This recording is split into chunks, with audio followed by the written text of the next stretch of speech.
नमस्कार, sunrise news के इस मुद्दे की बात में आपका स्वागत है। एक बार फिर हम सभी मेहमानों के साथ जुड़ चुके हैं। आज भारतीय जनता पार्टी से अनुज माहेश्वरी जी जुड़े हुए हैं, कांग्रेस पार्टी से विवेक मिश्रा जी जुड़े हुए हैं और समाजवादी पार्टी से मुख्तार सलमानी जी जुड़े हुए हैं। आज का जो हमारा मुद्दे की बात होगी वो इस पे होगी कि दल तो मिल गए, क्या मिलेंगे? उसके साथ विकल्प उत्तर प्रदेश और इसके साथ ही वो जो प्रगतिशील समाज पार्टी के राष्ट्रीय अध्यक्ष मिले और लेकिन वो मुलाकात पार्टी मुलाकात से ज्यादा राजनीतिक मुलाकात लग रही थी। पूरे उत्तर प्रदेश में एक संदेश देने की कोशिश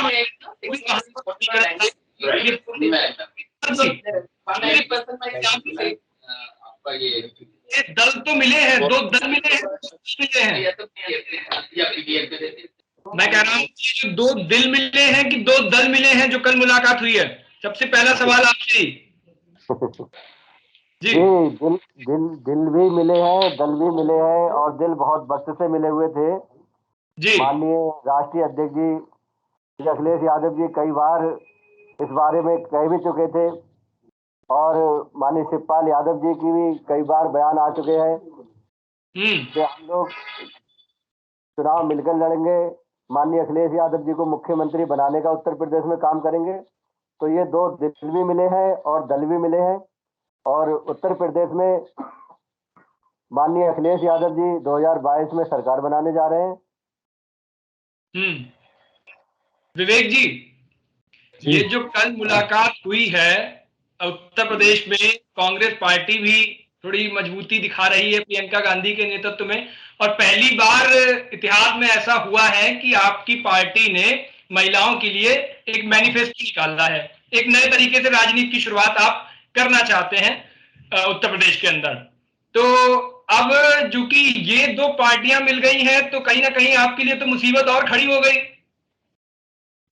ऐसा कुछ नहीं है जी, ऐसा कुछ नहीं है। देखिए, कांग्रेस तो इससे कोई भी फर्क नहीं पड़ता है। देखिए, ये दलों का मिलन हुआ है और दिलों का मिलन तो एक बड़ी दूर की कौड़ी लगती है। थोड़ा सा आपको हम पीछे ले जाएंगे। आप समाजवादी पार्टी को स्थापित करने में माननीय मुलायम सिंह जी के साथ शिवपाल जी का जिस तरीके से कंधे में कंधा लगा के उन्होंने पार्टी को खड़ा करने में अपना उत्तर प्रदेश में योगदान दिया, तो कहीं कहीं से ये एक उत्तराधिकार नहीं था कि पिताजी के बाद पुत्र को गद्दी मिल जाए। तो शिवपाल जी का इस पे हक था, तो वो हक तो उनका मारा गया और उनको जिस तरीके से व्यवहार उनके साथ हुआ और उनको दूसरा दल बनाने पे मजबूर होना पड़ा, तो ये कहीं कहीं से ये चीज तो उनके आजीवन उनके ऊपर रहेगी है। अब चूंकि ये सत्ता का मामला है, चुनाव नजदीक है, तो सत्ता पाने के लिए ये केवल एक वक्ती तौर पे गठबंधन हो रहा है और मुझे नहीं लगता है कि ये गठबंधन कोई बहुत दूर तक जाएगा। ये सत्ता हासिल करने के बाद इसमें वही सीन आएंगे जो 12 से 17 के बीच में इनके घरेलू माहौल में सरकार में बने रहे थे ये, तो इससे आप इनकार नहीं कर सकते हैं। दूसरी बात आप देखिए, कांग्रेस की अगर बात कर रहे हैं तो कांग्रेस को इससे कोई नहीं, कांग्रेस जिस विचारधारा पे चल रही है, आज देखिए कि उत्तर प्रदेश में 10 सालों में, आप बहुत दूर मत जाइए, 32 साल में, तो 10 सालों में सर्वाधिक अगर कोई पीड़ित वर्ग रहा है जिसके ऊपर घर की जिम्मेदारी भी होती है, बाहर की भी होती है, सामाजिकता की होती है, वो है महिलाएं। तो कांग्रेस ने उनकी पीड़ा को समझा कि सन 12 से लेके और सन 21 तक महिलाओं का सबसे ज्यादा उत्पीड़न हुआ है, सामाजिक दृष्टि से, आर्थिक दृष्टि से और हर तरीके से। तो उनके लिए अलग घोषणा पत्र लाके माननीय प्रियंका जी ने जो एक पहल करी है, उसके नतीजे निश्चय ही बड़े ही सकारात्मक उत्तर प्रदेश में आएंगे और बहुत ही चमत्कारिक नतीजे आएंगे और इस गठबंधन से कांग्रेस को कोई फर्क नहीं पड़ने वाला। अनुज जी, अभी तक आपकी पार्टी को लग रहा था, भारतीय जनता पार्टी, चूंकि अखिलेश यादव और शिवपाल अलग अलग थे, एक चीज थी, आपके पास कई मुद्दे थे ये जनता के बीच में लाने के लिए कि भाई चाचा और भतीजे में बड़ी तनातनी है और भतीजा अपने चाचा की ही नहीं सुन रहा है। भाई साहब, अब तो वो मुद्दा खत्म हो जाएगा क्योंकि ये औपचारिक घोषणा कल कर दी है और दोनों ही लोगों ने ये ट्वीट करके बता दिया है कि अब हमारी बीच की वो चीजें खत्म हो गई हैं और अब गठबंधन को तैयार हैं। तो अनुज मुद्दा ये खत्म हो गया। उज्जवल जी, आज आपने बड़ा अच्छा ये एक विषय यहाँ रखा है और जी मुझे जो है ये अच्छा एक मनोरंजक विषय है, इस पर बात जी करने में बड़ा आनंद आएगा। देखिए, विवेक जी ने अभी मैं एक एक करके मैं तीनों बातों को कहता हूँ। विवेक जी ने एक बात अभी कही कि चाचा भतीजे में मेल हो गया है, तो ये सत्ता मिलने के बाद इनमें फिर से विवाद होगा। विवेक जी, आपकी उलझन को मैं अभी यहीं पे सुलझा देता हूँ। सत्ता मिलने का प्रश्न नहीं है, इसलिए विवाद का भी प्रश्न नहीं है। तो आप तो अपने इस बात से निश्चिंत हो जाइए कि ये विवाद इनमें नहीं होगा, क्योंकि ना तो सत्ता इनको मिलनी है, ना इनका कोई मेल या बेमेल होना है। रही बात दूसरी, आपने कहा उज्जवल जी, आपने मुझे कहा कि मुद्दा छिन गया। हमारा ये मुद्दा कभी था ही नहीं। ये मुद्दा तो परिवारवाद का है, और ये परिवारवाद की पराकाष्ठता है कि मेल भी हुआ तो किन में, परिवार के अंदर कई लोगों में आपस में मेल हुआ।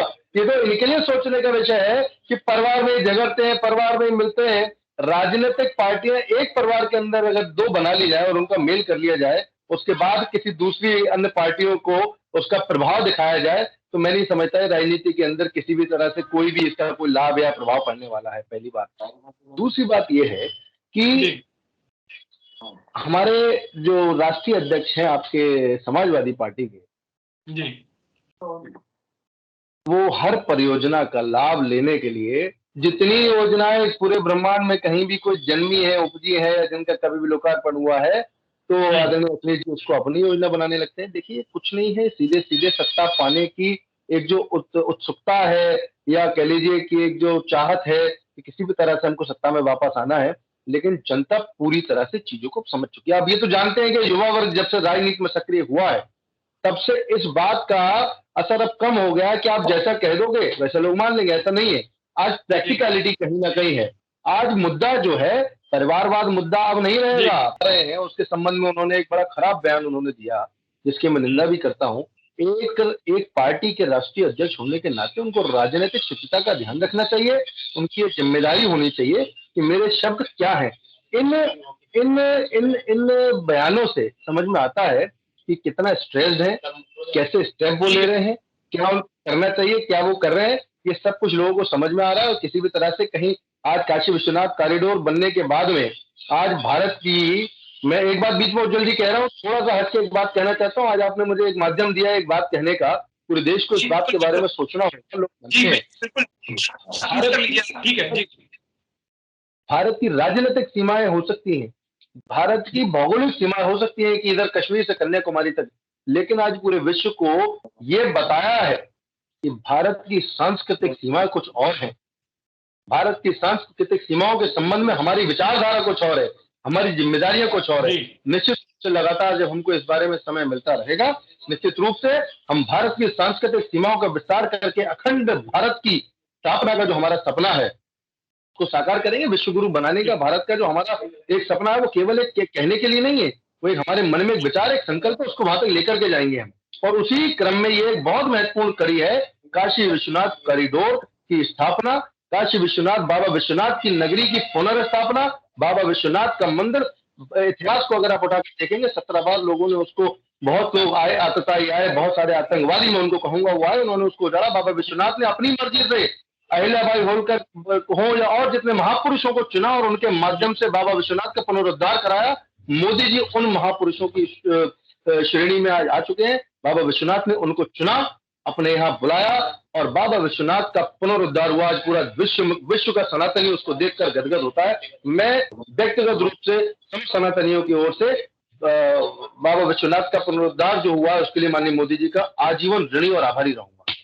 ठीक है मुख्तार जी, अनुज जी ने जितनी जो बात कही उसमें एक जो सबसे बड़ी बात जो समझ में आई और बड़ी प्रैक्टिकली थी, और जनता भी यही कहती है कि भाई एक परिवार से दो पार्टियां बना लो पहले, और फिर दो पार्टियां बना के थोड़ी रोष दिखा के बाद में एक मिल जाओ, तो फिर और जनता को ये दिखाओ कि हम पहले अलग अलग थे अब हम एक हो गए। वहीं पे चुनाव का एजेंडा तो नहीं है ये आपका, क्योंकि साफ तौर पर चीजें तो यही दिख रही हैं। नहीं, देश के संविधान में सबको अपने अपने तरीके से जीने का अधिकार है, अपनी पार्टियां बनाने का अधिकार है। संविधान हमें राइट दे रहा है उनके विचार उस वक्त नहीं मिल पाए थे। उन्होंने अपना संगठन बना लिया, अपने संगठन से 2019 का चुनाव लोकसभा का लड़े वो, अपने तरीके से उन्होंने 2017 का चुनाव लड़ा। लेकिन उसके बाद जनता ने शायद उनको अलग अलग नहीं माना। जनता ने कहा कि आप लोग एक रहिए। जनता के विश्वास को देखते हुए, जनता की लोकप्रियता को देखते हुए, जनादेश को देखते हुए, आप जनता से ही तो है राजनीतिक जीवन में, अगर है तो जनता से है, तो जनता की सुन लेते क्यों अलग हो गए फिर? जनता की मांग को मानते हुए, जनता की लोकप्रियता को, मोहब्बत को, प्यार को देखते हुए कि जनता आपको अलग अलग नहीं देखना चाहती है, जनता आपको एक साथ लेकर चलना चाहती है, जनता आपको एक मंच पर देखना चाहती है। उसके अनुसार उन्होंने आपस में उनका गठबंधन हो गया।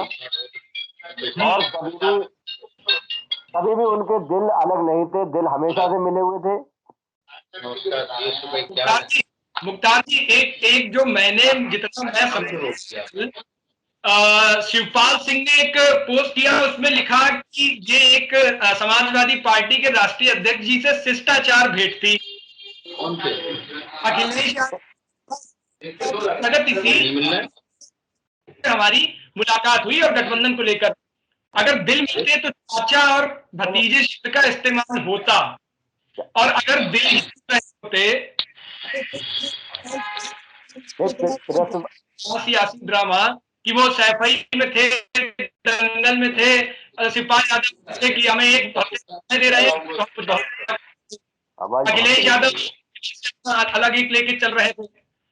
तो अगर तो दिल ही मिल रहे होते तो फिर मुझे नहीं लगता इन दलों को मिलने में इतना वक्त लग जाता।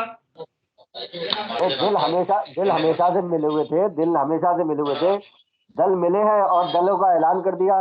जनता के ऊपर है। उत्तर प्रदेश की जो जनता चाहती है, माननीय अखिलेश यादव जी वो चाहते हैं, उत्तर प्रदेश की जनता बेरोजगारी से परेशान है, उत्तर प्रदेश की जनता महंगाई से परेशान है, उत्तर प्रदेश की जनता शिक्षा को लेकर परेशान है, उत्तर प्रदेश की जनता स्वास्थ्य को लेकर परेशान है, उत्तर प्रदेश की जनता विकास को लेकर परेशान है, उत्तर प्रदेश की जनता निगाह लगाकर उम्मीद की निगाहें देख रही है समाजवादी पार्टी की तरफ को कि ये आएगी तो बेरोजगारी पर काम होगा, ये आएगी तो स्वास्थ्य पर काम होगा, ये आएगी तो जनता के विकास के लिए काम होगा, ये आएगी शिक्षा पर काम होगा।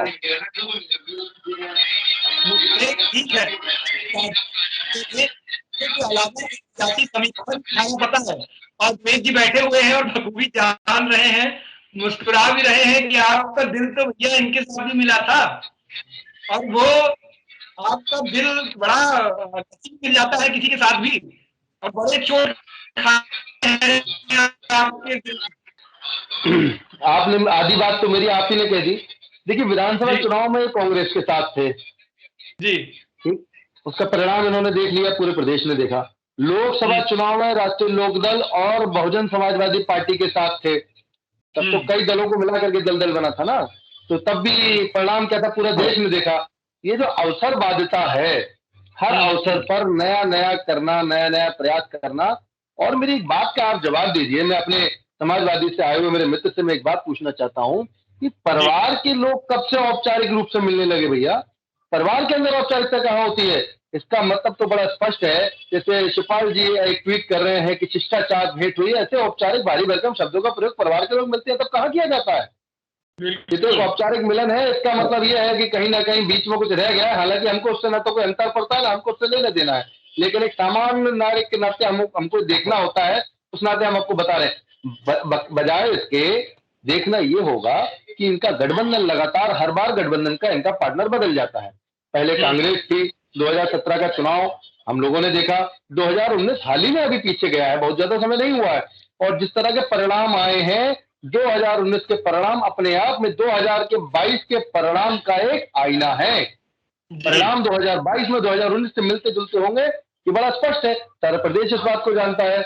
आपने क्या किया और योगी जी की सरकार ने क्या किया, इस बारे में आज योगी जी की सरकार की इतनी बड़ी उपलब्धि है कि आज भाजपा के कार्यकर्ता को क्षेत्र में जाकर बताने की जरूरत नहीं पड़ती। आज प्रदेश का जन जन इस बात से वाकिफ है कि आज गुंडागर्दी सड़क से समाप्त हो चुकी है। आज आप किसी भी गांव में, किसी गांव में चले जाइए, आज आप लोगों से पूछिए, मैं आपको बताता हूँ, आज किसी के भी गांव में आप चले जाओ, अब आप पूछो, पहले तो भैंसें चोरी हो जाती थी, लेकिन आज उसकी ट्यूबवेल के पंखा, उसका बोल्ट भी कोई उठाने वाला नहीं है। आज एक बड़े स्तर पर अपराधी या तो प्रदेश के बाहर चले गए या फिर जेल में है या फिर वो अपने ठीक जगह चले गए हैं। व्यक्ति को रातों रात जला दिया जाता है, उसके माँ बाप दर्शन नहीं कर पाते, उसके माँ बाप उसका चेहरा नहीं देख पाते हैं। आप उस उत्तर प्रदेश की जो है आप कानून व्यवस्था की बात कर रहे हो, आपके खुद एमपी डीजीपी को लेटर लिखते हैं कि कानून व्यवस्था पर ध्यान दीजिए, कानून व्यवस्था बेहतर नहीं है, आप इसकी कानून व्यवस्था पर बात कर रहे हैं। आप महंगाई पर बात करिए, आप बेरोजगारी देखिए उत्तर प्रदेश में किस कदर नौजवान बेरोजगार है, पेपर लीक हो जाता है, आप शिक्षा नहीं करा पा रहे, आप पेपर नहीं करा पा रहे हैं। स्वास्थ्य के क्या हालात हुए थे, किस कदर लोग जो है कोरोना के टाइम पे घरों पर अपने नहीं पहुंच पाए थे। कोरोना में आप कहाँ थे? मैं आपसे पूछता हूँ मान्यवर, आप कहाँ थे?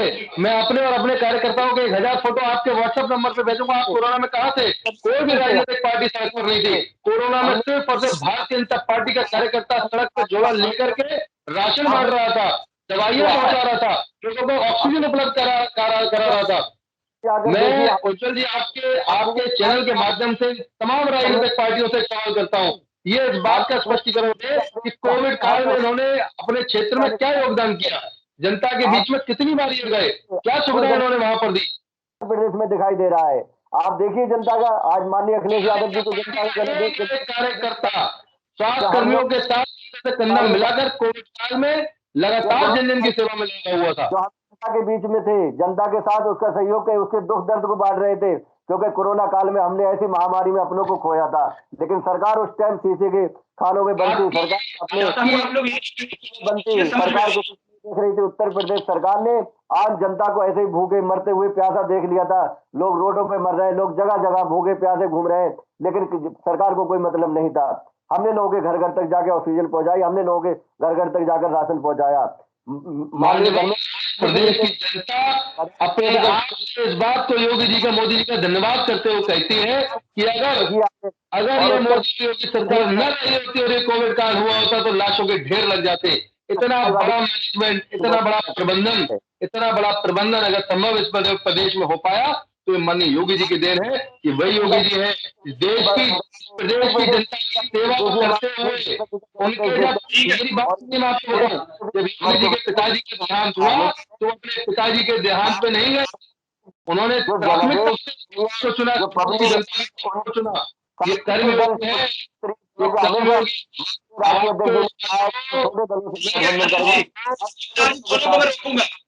मुख्तार जी, अनुज जी दोनों को रोकूंगा जरा। विवेक जी से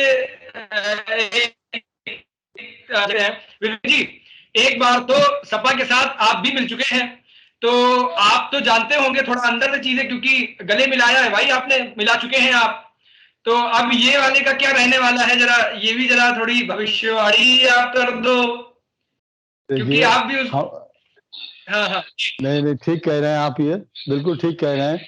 हम भी एक बार मिल चुके हैं, लेकिन हम तो एक ही बार मिले, लेकिन पिछले 32 सालों में उत्तर प्रदेश में हमारे भाजपा और सपा का गठबंधन कई बार हुआ, ये ज्यादा बेहतर जानते हैं भाजपा वाले हमसे ज्यादा, क्योंकि माननीय मुलायम सिंह जी को मुख्यमंत्री जब बने तो भाजपा ही ने बनवाया उनको। और अवसरवादिता की बात कर रहे थे हमारे भाजपा के साथी, सभा पे इल्जाम लगा रहे थे अवसरवादिता की बात। आप देखिए कि सन 2003 में 92 की बात आप याद होगा, 92 में क्या हुआ था मैं याद नहीं दिलाऊंगा उसकी। 92 के बाद 2003 अगस्त में माननीय मुलायम सिंह जी को तीसरी बार मुख्यमंत्री किसने बनाया? भाजपा ने बनाया। और क्या स्टैंड लिया था कि उत्तर प्रदेश में लोकतंत्र अगर बचेगा तो माननीय मुलायम सिंह जी से बचेगा, ये कह के समर्थन भाजपा ने दिया था। और जब माननीय मुलायम सिंह जी मुख्यमंत्री बने तो भाजपा के सहयोग से ही बने। तो आज उत्तर प्रदेश में जो अवसरवादिता का नमूना देखा है वो शायद ही किसी ने देखा हो। आज भी भाजपा, आप समझे कि भाजपा ने बसपा हो या सपा हो, इनको मुख्यमंत्री या कंधे पे बैठाने का, जैसे आपने देखा होगा हनुमान जी को कभी फोटो में एक तरफ राम जी बैठे, एक तरफ लक्ष्मण जी बैठे हुए हैं, इस तरह भाजपा ने एक तरफ सपा को, एक तरफ बसपा को कंधे पे बिठा के 32 साल रखा है, अधिकांश समय 32 साल का। तो ये किस मुझ से अवसरवादिता की बात करते हैं ये। अब दूसरी बात, जो कोरोना की बात कही, थोड़ा विषय से हट के बात हो गई, उसका मैं जवाब दे रहा हूं कि और विपक्षी दल कहाँ थे कोरोना काल में। मैं एक ही बात कहूंगा कि माननीय प्रियंका जी ने 1000 बसें लगाई प्रवासी मजदूरों के लिए, जिनके पैरों में छाले पड़ गए, जिनके लिए संसद में कहा गया माननीय प्रधानमंत्री जी ने कि हमारे पास कोई आंकड़े नहीं है कि कितने प्रवासी मजदूर मरे हैं। सोचिए इससे ज्यादा शर्मनाक बात क्या हो सकती है। और 1000 बसें लगवाई, उसके बाद भी कहा माननीय मुख्यमंत्री जी से कि भाई आप चाहो तो इन पे अपने भाजपा के झंडे लगा लें, अपने पोस्टर लगा लें, लेकिन प्रवासी मजदूरों को कम से कम घर तक इन बसों से जाने दें। लेकिन वो भी नहीं जाने दिया। बाकी जो हमने किया वो तो अलग से किया, ये सब पूरे उत्तर प्रदेश को मालूम है। तो ये अब इस तरह की बात न करके एक बात देखें कि आज जिस तरीके से कोरोना काल में गंगा जी में लाशें तैरी, जिस तरीके से लोगों को गंगा जी के तटों पर दफनाया गया, क्या वो भी अभी कम लगता है? अभी हमारे भाजपा के साथी कह रहे थे कि जो योगी जी ने, मोदी जी ने किया वो बहुत अच्छा था। क्या इससे ज्यादा की और उम्मीद और करे बैठे क्या? इतना सीन उनके लिए काफी नहीं था क्या? पूरी दुनिया ने देखा कि किस तरीके से ऑक्सीजन की कमी हुई, किस तरीके से बेडों की कमी हुई, किस तरीके से सब दफनाए गए। क्या इससे ज्यादा और भी बुरे दिन देश को देखने के लिए भाजपा अभी सपने देख रही है क्या? अनुज जी 1000 बसों का आपने जिक्र किया, पहले 92 फिर 2003 का, उस वक्त की बात हुई जब मुलायम सिंह और ये आपके उत्तर प्रदेश में आप एंट्री मार रहे थे, और उसके साथ ही कई सारे सवाल खड़े कर दिए विवेक जी ने। आपने एक बात कही, 1000 बसों की व्यवस्था प्रियंका गांधी जी ने की। मैं इस बात को मानता हूं कि 1000 रजिस्ट्रेशन नंबर आपने दिए, लेकिन ये पूरा देश इस बात को जानता है कि उन नंबर के अंदर कुछ नंबर ऑटो के थे, कुछ नंबर मोटरसाइकिल के थे, कुछ नंबर कार के थे, कुछ नंबर 3 व्हीलर के थे। तो मानवर कब तक ऐसे चलेगा? इस देश की जनता को लंबे समय तक अगर आप मूर्ख बनाए रहे तो अब ये संभव नहीं है। अब जनता पूरी तरह एक घंटे में आप चलने वाला नहीं है मानवर। 1 घंटे में उत्तर प्रदेश सरकार की तत्परता देखिए कि 1000 बसों का तस्दीक, कंफर्मेशन 1 घंटे में कर दिया। आप सोचिए इतनी तत्परता से आपने कभी उत्तर प्रदेश में काम होते देखे क्या? कोरोना काल में 1000 बसों का कंफर्मेशन 1 घंटे में कर दिया गया। देखिए पहले आप ये, आप कह रहे हैं कि मोटरसाइकिलें थी, स्कूटर थे, वो 1 घंटे में आपने 1000 बसों का कंफर्मेशन कर दिया कि वो रजिस्ट्रेशन ऑटो के हैं, बसों के हैं। मनोवर में उनके रिटर्न एविडेंस आपको है कि आपका असली चेहरा क्या है। कहां से यही तत्परता आपने दिखाई होती तो आज ये हजारों लाशें नहीं गंगा जी में तैरती। आज आज ऑक्सीजन के प्लांट उसकी जांच नहीं कर पाते हैं, ये पेपर लीक करवा देते हैं, उसकी जांच नहीं हो पाती है। 19 साल के नौजवान बच्चे को मार दिया जाता है 2.5 फुट की टोपी पर, उसकी जांच नहीं कर पाते। ऑनलाइन 2 पेपर कैंसिल करे गए हैं आज भी, आज CTET के ऑनलाइन 2 पेपर कैंसिल करे गए हैं। एक ही मुद्दे को लेकर लीकेज प्रदेश हो गया है। मैं सोच रहा हूँ वक्त हमारे पास कम होता है, हम जिस एक मुद्दे को लेकर बैठे वो ज्यादा बेहतर होता है। क्योंकि देखिए अनुज जी, आप ये सच है कि अगर आप पुराने उसमें जाएंगे तो फिर आप फंसते चले जाएंगे, ये बात है। क्योंकि महामारी के दौरान जो स्थिति थी, भयानक स्थिति, मतलब आंखों देखा मंजर है वो, तबाही का मंजर। और उसके बाद भी प्रभु हद तो तब हो गई जब आपके कल आ गया कि भैया ऑक्सीजन से एक मौत नहीं हुई उत्तर प्रदेश में, और दूसरे 2 सवालों का तो जवाब आ गया कि प्रश्न ही नहीं उठता। तो उस पर हम अलग से बहस करेंगे। मैं नहीं चाह रहा हूं कि इस वाली बहस में वो मुद्दा लाया जाए, क्योंकि मुद्दा वो बहुत बड़ा है और एक प्रॉपर वक्त चाहिए उसके लिए, सारी चीजें निकलने के लिए।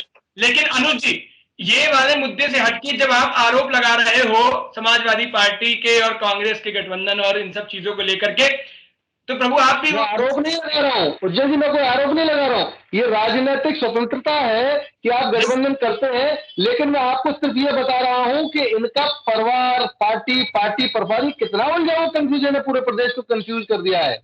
ये पार्टी है, 2 अलग अलग पार्टियां हैं या एक परिवार है, इसको कोई स्पष्ट तो आना चाहिए। बताइए आप, अब यही नहीं पता चला आदरणीय शिवपाल जी, आदरणीय अखिलेश जी एक परिवार है या 2 अलग अलग पार्टी है?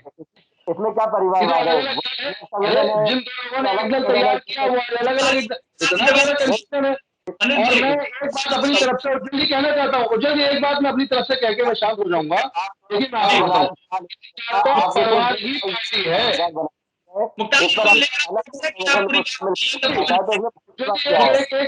मेरी तरफ से सुन लीजिए, बाकी मैं सुनूंगा फिर सबको। आप फिर अपनी बात पूरी रखो। जी एक अंतर मेरी सुन लीजिए। इनका तो परिवार जो है ना वही पार्टी है, चाहे वो प्रसपा बना लीजिए, चाहे सपा बना लीजिए, आने वाले समय में हो सकता है अरविंद रामगोपाल जी भी और अलग पार्टी का घोषणा कर दे, वो तो इनका एक परिवार ही अपने आप में पार्टी है। लेकिन मैं गौरव के साथ इस बात को कहता हूं कि मेरी पार्टी मेरा परिवार है। इनके 100, 150, 200 लोग हो सकते हैं परिवार में जो पार्टी के लोग हैं, लेकिन मेरी पार्टी में आज 5 करोड़ से ज्यादा लोग हैं। ये मेरा सौभाग्य, मैं एक पार्टी में काम करता हूं जिसका परिवार इतना बड़ा है। तो हमें किसी तरह चिंता करने की जरूरत नहीं है। हमारे हर मोड़ पर एक नया बड़ा राष्ट्रीय नेता बैठा हुआ है, हमारे हर मोड़ पर एक अमित शाह, एक नरेंद्र मोदी, एक योगी बैठा हुआ है। हमें किसी तरह नेतृत्व की कभी चिंता नहीं है। नेतृत्व को लेकर खींचाताना लड़ाई वहां होती है जहां पर गिने चुने चेहरों पर सारा काम किया जाता है। मुख्तार जी, अब आप जवाब कुछ कह रहे थे, आप अपनी बात पूरी कर लें। आप रिश्वादे गठबंधन करने से कोई परिवारवाद नहीं है, वो एक संगठन है, एक राजनीतिक पार्टी है। माननीय राष्ट्रीय अध्यक्ष जी अखिलेश यादव जी ने एक पार्टी से, एक छोटे दलों से हमेशा से कहा है कि हम उत्तर प्रदेश में छोटे दलों से गठबंधन करके चुनाव मैदान में आएंगे और चुनाव लड़ेंगे, और वही उन्होंने किया है। इसमें कोई परिवारवाद नहीं है, वो एक अलग संगठन है। आप एक परिवार बाहर की तरफ से देखते हैं, तब कहते हैं कि दिल नहीं मिले हैं, और इधर कहते हैं कि राजनीतिक संगठन मिल गए। दिल भी मिले हुए हैं और राजनीतिक संगठन भी मिले हैं, और हम मिलकर चुनाव लड़ने जा रहे हैं। उत्तर प्रदेश की जनता हमारे साथ है। उत्तर प्रदेश की जनता 2022 में पूर्ण रूप से इन्हें जवाब देगी कि इनकी निकम्मी सरकार ने 2017 से लेकर और 2022 में जनता ने इनका साथ, इन पर विश्वास जताया, बहुमत से लेके आई, इन्होंने उसके साथ इस तरीके से विश्वास किया है। दावा होता है कि हम सरकार बनाएंगे। आप ठीक कह रहे हो, बस समस्या यहीं पे आ जा रही है कि आप भैया बहुत दलों के साथ गठबंधन कर चुके हो। मौका परस्ती जहां आपको जो दल मिला, जिस समय मिला, आपने वहां किया। और इस बार भी आप जयंत चौधरी के साथ भी गए। इधर बात चल रही है आम आदमी पार्टी से भी एनसीआर इलाकों से लड़ने की। उधर मतलब आपको जहां से दिख रहा है, कुल मिलाकर आपको इस बार 22 की कुर्सी चाहिए, ये नजर आ रहा है। फिर चाहे जैसे भी जो भी दल मिले, जहां से भी गठबंधन हो, दिल मिले ना मिले वो बात की बात है, दल पहले आपके मिल जाए वो। क्योंकि अभी आप देखो जयंत के साथ करी, कई सभाएं करी, सीट आज तक स्पष्ट नहीं करी कितनी सीटों पर चुनाव लड़ेंगे। रैलियां 2-3 कर चुके हैं। इधर संजय सिंह मुलाकात हुई, दोबारा वो मुझे लग रहा सीटों के फेरबदल में फंस गई और वो भी मुलाकात हो नहीं पाई। इधर आपकी शिवपाल यादव से मुलाकात हो गई लेकिन सीटों का क्लियर नहीं हुआ। तो दिन मिले ना मिले वो दूसरा विषय है, लेकिन दल तो भैया आप बहुत जल्दी मिला लेते हो। यही बस एक आपका मुझे लग रहा है, और यही जनता थोड़े कंफ्यूजन में रहती है कि दल तो मिल रहे हैं वो ठीक है, लेकिन दिल मिलेंगे क्या, ये एक सबसे बड़ा सवाल खड़ा हो जाता है। क्योंकि अब आपने इतने सारे दल मिला चुके हो, आप कई बार आपके दिल नहीं मिले लेकिन दल मिला के चले गए, वहां से एक समस्या पैदा हो गई। मुख्तार जी। बिल्कुल, दिल भी मिले हुए हैं, दल भी मिले हुए हैं, और दल मिलकर जो है चुनाव लड़ने जा रहे हैं उत्तर प्रदेश में, ऐसा नहीं है। और जब चाहे बसपा से गठबंधन हुआ हो, चाहे कांग्रेस से गठबंधन हुआ हो, हमेशा सबके दिल के साथ मिलकर जो है चुनाव लड़ते हैं। और जनता का जो नजरिया होता है, जनता का जो जवाब होता है, वो माननीय होता है। जनता का वो तोड़ा कि आपने बसपा का दिल तोड़ा था, ये बताओ मुझे। बसपा ने आपका दिल तोड़ा था कि आपने बसपा का दिल तोड़ा था? नहीं, इसमें दिल तोड़ने वाली किसी की नहीं है। नहीं बसपा ने दिल तोड़ा, ना ही हमने दिल तोड़ा था। ये तो जनता ने जवाब दे दिया था 2019 के गठबंधन में। जनता ने सीधा सीधा जवाब दे दिया, और जनता का जो भी फैसला है वो हमें माननीय है। ठीक है जी। अनुज जी, बहुजन समाजवादी पार्टी की तरफ से अगर 4 लाइनें वो कहना चाहें अपनी परिस्थिति को, इनके साथ हुए गठबंधन को, अगर 4 पंक्तियों में बहुजन समाजवादी पार्टी अगर कहेगी तो किस तरह से कहेगी? इनसे पहले, क्योंकि बहुजन समाजवादी पार्टी से पहले हुआ था किसके साथ? कांग्रेस के साथ। तो वो कहते हैं कि जलते घर को देखने वालों, आपके भी साथ हो चुका। मैं अभी ताजा ताजा बात कर रहा हूं आपसे कि जलते घर को देखने वालों, फूस का छप्पर आपका है और आग के पीछे तेज हवा है, आगे मुकद्दर आपका है। उसके कत्ल पे जो कांग्रेस से गठबंधन हुआ था, कि उसके कत्ल पे मैं भी चुप था, मेरा नंबर अब आया, मेरे कत्ल पे आप भी चुप हो, अगला नंबर आपका है। तो उन्होंने कुल मिला के इन बातों के साथ बहुजन समाजवादी पार्टी अगर ये बात कहेगी तो निश्चित रूप से प्रसपा का क्या आगे भविष्य है समाजवादी पार्टी के साथ, इसका आकलन करने की बहुत ज्यादा जरूरत नहीं, बड़ी स्थिति स्पष्ट है। शायरी में 4 पंक्तियों में बहुत बड़ी बात कह गए तंजपुरा मुख्तार जी और विवेक जी, दोनों लोग। विवेक जी,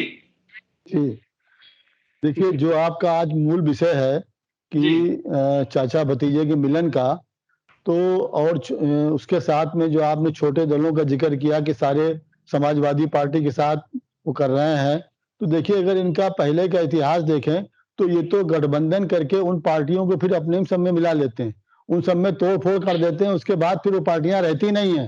ये इतिहास इनका रहा है। तो ये भी वजह हो सकती है कि जितने भी छोटे मोटे ये हैं सबको मिला के, और फिर चाहे वो जयंत चौधरी जी रहे हों, सबके इस तरह के तजुर्बे रहे हैं समाजवादी पार्टी के साथ में, तो इसलिए शायद कर रहे हो। दूसरा ये देखिए, आप ये भी देखिए उज्ज्वल जी कि विजय रथ जब निकाला था अखिलेश जी ने, तो उन्होंने कहा था कि 400 पार, 400 प्लस। तो 400 प्लस जब उन्होंने जब ही कह दिया था, जब कोई के साथ ऐसा गठबंधन भी नहीं हुआ था, न कुछ था, तो उन्हें तो किसी की जरूरत नहीं है। हाँ, जो आ रहा है सबको जोड़ रहे हैं, तो वो समझिए सबको अपने में समाहित करने के लिए जोड़ रहे हैं। वो सब जो है आखिरी में सब में तोड़ फोड़ करके सब उसी में आ जाएंगे ये। तो उसी तरीके से आप अगर दूसरे पहलू देखें, जो अपने को मेन राइवल मानते हैं भाजपा को, ये भाजपा ने भी कह दिया 300 पार, तो वो भी 300 पार है, तो 300 पार ये है, 400 पार ये है, तो ये दोनों दल तो घोड़े पे सवार हैं। ये भारतीय जनता पार्टी ने पिछली मर्तबा, अगर आपको याद हो उज्ज्वल जी, तो हमारा नारा था 263 प्लस, लेकिन हमारे कार्यकर्ता को 263 प्लस मंजूर नहीं था। हमारा कार्यकर्ता मेहनत किया, 325 सीटें लेकर के हम पूर्ण बहुमत की, विराट बहुमत की एक सत्ता में हम लोग आए। आज हमारी पार्टी ने हमको कहा है कि 300 प्लस, तो आप जान लीजिए जो कार्यकर्ता 263 के नारे में 325 ला सकता है, उस कार्यकर्ता का उत्साह कितना बड़ा है कि 300 जब कहा गया है तो कितनी सीटें आएंगी इसकी हमको बताने की जरूरत नहीं है, हमारे आपके सामने होगा। दूसरी बात, हम लोग कैलकुलेशन पे काम करते हैं, हम लोग क्योंकि जमीन पे काम करते हैं, बाकी लोग हवा में काम करते हैं, हम लोग बूथ पे काम करते हैं, हम पन्ना पे काम करते हैं, व्यक्ति व्यक्ति पे काम करते हैं। चाहे वो लाभ देने की बात हो, चाहे रोजगार देने की बात हो, चाहे आवास देने की बात हो, शौचालय देने की बात हो, कोरोना के बाद में उसको राशन देने की बात हो, चाहे उज्ज्वला की बात हो, और उसी के साथ चाहे उसके वोट की बात हो, हम इसलिए एक एक वोट पर काम करते हैं। इसलिए हमको पता है कि 100 में 60 हमारा है और 40 में बंटवारा है, और उस 40 में भी कुछ ना कुछ हमारा है। ये हमारी स्पष्ट स्थिति आकलन करने के बाद है। हम किसी भी तरह से किसी मुगालते में नहीं रहते हैं। हम लोग पूरी तरह से काम करके जमीन पे, हमारा एक एक कार्यकर्ता जो जमीन पे काम करता है, धरातल पर रह के काम करता है, लोगों के बीच में रह के काम करता है, जनता और वोटर के बीच में रह के काम करता है, जो हमारा काडर है, उसके आधार पर हम कोई बात कहते हैं। और मैं आपको बता दूं, आप बिल्कुल कभी भी चौंकिएगा मत। अगर आपको 22 के चुनाव के बाद परिणाम के समय अगर आपको कहीं कोई बता दे कि भारतीय जनता पार्टी की 375, 380 या 390 सीटें आई है, तो मैं आपको अभी से आगाह कर रहा हूं, चौंकिएगा मत। ऐसा कुछ भी आपको आसानी से सुनने को मिल सकता है। एक बात स्पष्ट है कि देखिए, जिस दल की 325 सीटें आ चुकी हों और वो 300 प्लस का अगर नारा दे रहा है, तो आप समझ सकते हैं कहीं न कहीं से उनको डर है कि 325 आने के बाद जनता के लिए हमने क्या किया। नहीं, और जनता अपना 375 की बात कह रहे हैं। नहीं, आप नहीं 375 अनुज जी कह रहे हैं, लेकिन जो इनके शीर्ष नेतृत्व ने कहा है, जो नारा दिया है, वो 300 प्लस का दिया हुआ है, वो 300 प्लस का दिया है। तो 325 सीटें जिसकी आ चुकी हो और वो 300 प्लस की बात कर रहा हो, ये मैं कह रहा हूँ। विवेक जी, मैं आपको बता दूं, महाराज जी का एक वीडियो मेरे पास है, सभी ने देखा होगा, जिसमें एक महिला पत्रकार, उन्होंने कहा कि अभी तक रिकॉर्ड में कोई दोबारा मुख्यमंत्री नहीं बना, नहीं आया। महाराज जी ने कहा था मैं आऊंगा ना, ठीक है। ये इसको कहते हैं आत्मविश्वास काम करने का। दूसरी बात, महाराज जी ने उसी इंटरव्यू में बहुत स्पष्ट तरीके से कहा 350 सीटों से कम हमारी नहीं आएंगी। आज इस बात को आप लिख लीजिए, सरकार बनने के बाद हम दोबारा आपके साथ बैठेंगे। इसको कहते हैं आत्मविश्वास। मैं आपको बताऊं, संगठन की नीति, संगठन अपने स्तर पे कार्यकर्ता को एक मनोबल बढ़ाने के लिए और कार्यकर्ता को एक जमीनी आकलन करते हुए एक मिनिमम पैरामीटर सेट करता है। हमारा संगठन जमीन पर काम करता है। संगठन ने कहा कि 300 सीटों पर तो हम सुनिश्चित हैं ही, 300 तो हमें अपने आंखों के सामने दिखाई देती है कि हमारी 300 सीटें आ रही है। कौन कौन सी आ रही है इसकी भी सूची हमारे पास है। लेकिन कार्यकर्ता को जब 263 कहा था, 325 आई ना। मानवर, मेरा कहना यह है कि संगठन अपनी मिनिमम, न्यूनतम जो हमारी स्थिति है उसका आकलन करके हमको बताता है, और कार्यकर्ता उसके बाद उसमें अपना तन मन धन लगाकर, सब कुछ लगाकर जब मेहनत करता है तो परिणाम उससे कहीं बहुत बेहतर आते हैं। उसका हमारे आपके आंखों के सामने है। जी मुख्तार जी, बस एक आखिरी सवाल, उसके बाद चर्चा का अंत। कितनी कुछ सीटों की बात हुई है भैया, जरा यहाँ क्लियर कर दो, अगर अंदर खाने से कुछ खबर आप तक पहुंच गई हो तो इस मिलन के बाद। 400 प्लस तो है, अब क्या रह गया? माननीय 400 प्लस तो पहले ही थे। विवेक जी गलतियां उतार की। जनादेश देखकर, उत्तर प्रदेश की जनता का जनादेश देखकर विजय रथ यात्रा निकाली जा रही है। ठीक है, तो फिलहाल समाजवादी पार्टी की जो मीटिंग हुई है उसमें अब देखना होगा कि जनता किस तरह से, क्योंकि समस्या एक समाजवादी पार्टी के साथ यही आ रही है। अब ये बात है कि जनता एक्सेप्ट कर ले इसको कि वो चूंकि पहले भी कई सारे दलों के साथ कर चुके हैं और जनता के बीच से यही बात निकल करके आ रही है। हालांकि कुछ लोगों में अब क्लियर भी है कि भाई पहले अलग अलग थे, लोग सोचते थे किसको वोट दें, समाजवादी पार्टी से जुड़े या फिर प्रसपा से जुड़े। अब वो चूंकि एक हो रहे हैं, ऐसा अभी क्लियर नहीं हुआ है, लेकिन शिष्टाचार भेंटें ये बता रही हैं, ये पोस्ट और ट्वीट बता रहे हैं कि कुछ चीजें ठीक हुई है। ये साफ तौर पर है, अंदर खाने की है कि दिल तो अभी नहीं। और अखिलेश यादव थोड़े तेज पड़ गए और शिवपाल जी नरम पड़े हैं, तो अब सीटें तो अखिलेश अपने हिसाब से ही तय करेंगे, ये बात तो तय है। और अखिलेश यादव ने जिनके साथ भी अभी गठबंधन किया है इस वाले चुनाव को लेकर भी, वो अभी स्पष्ट नहीं हुई है, उसी पर बात करेंगे। और आगे भी चुनावों, क्योंकि सर्दी का मौसम है, लेकिन चुनावों की वजह से सरगर्मी बढ़ती जा रही है, सियासी गर्मी। तो आने वाला वक्त बताएगा कि अनुज जी जितनी अपनी 350 पार का नारा दे रहे हैं, और आगे कदम बढ़ाकर के 400 पर।